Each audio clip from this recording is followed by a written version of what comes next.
علیکم ورحمۃ اللہ وبرکاتہ۔ آج کے سبق میں ہم لوگ پڑھیں گے را کے بارے میں۔ پچھلی جو ویڈیو تھے اس میں میں نے بتایا تھا کہ حروف مستعلیہ جو ہے وہ 7 ہیں، جس میں سے شبہ مستعلیہ اور مستعلیہ ہے۔ مستعلیہ جو ہے وہ 7 ہے اور شبہ مستعلیہ 3 ہے، ٹوٹل 10 ہو جاتے ہیں۔ یعنی شبہ مستعلیہ میں الف لام را، جس میں الف اور لام کا بتا چکے تھے۔ آج ہم را کے بارے میں پڑھیں گے کہ را میں کیسے کب موٹی پڑی جاتی ہے، کن صورتوں میں موٹی ہوتی ہے اور کن صورتوں میں باریک ہوتی ہے۔ پہلے ہم لوگ را کو جن صورتوں میں موٹی پڑی جاتی ہے تفخیم کے ساتھ، تفخیم بولتے ہیں موٹا، تفخیم کے ساتھ را تفخیم پڑی جائے گی، اس کے بارے میں پڑھیں گے۔ کتنی صورتیں بنتی ہے اس میں؟ تفخیم را کی 6 صورتیں ایسی ہے کہ جس میں جو ہے را موٹی پڑی جاتی ہے۔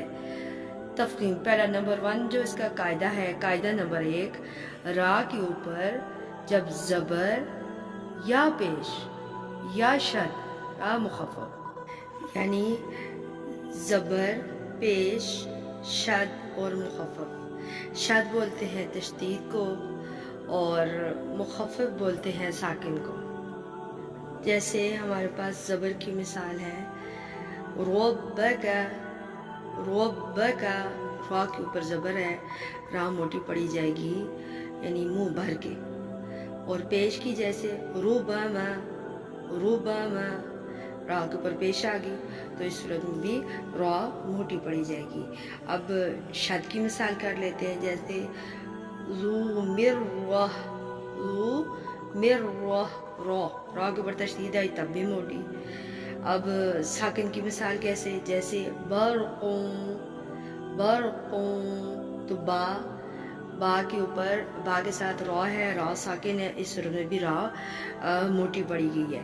ٹھیک ہے، شد ہو گیا، مخفف، دونوں کی مثالیں آ گئی۔ اب یعنی آپ کو زبر، پیش اور شد اور مخفف چاروں کی مثالیں بتائی گئی ہے۔ اسی طرح قرآن مجید میں جہاں بھی اس طرح آئے تو وہ را موٹی ہی پڑی جائے گی۔ اب ہمارے پاس جو دوسرا قاعدہ ہے، قاعدہ نمبر 2 میں، یعنی را جب ساکن ہوتی ہے، جزم، ساکن جزم، اس کا دوسرا نام جزم ہے۔ را ساکن سے پہلے زبر یا پیش، ایک تو ہم نے را کی خود بات کی ہے، اب ہم کہتے ہیں کہ را ساکن سے پہلے زبر یا پیش ہو، اس صورت میں بھی را موٹی ہی پڑی جائے گی۔ اب جیسے زبر کی مثال ہے اور سلا، اور را ساکن ہے، را سے پہلے دیکھیں حمزہ ہے، حمزہ پہ زبر ہے، اس صورت میں بھی را موٹی ہی پڑی جائے گی۔ پہلے تو ہم نے را کو دیکھنا ہے، لیکن جب را ساکن ہے پھر اس سے پیچھے والے لفظ کو دیکھنا ہے، جیسے اور سلا، اور اگر زبر آ گئی، اب جب پیش آئے گی اس صورت میں بھی را موٹی پڑی جائے گی۔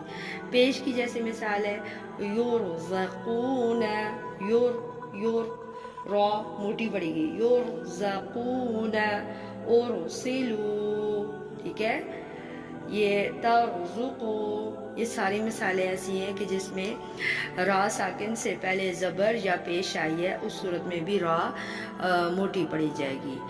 اللہ تعالیٰ سے دعا ہے کہ ہمیں قرآن مجید پڑھانے والا، اس پہ عمل کرنے والا اور تا قیامت اس کو جاری رکھنے والا بنائے۔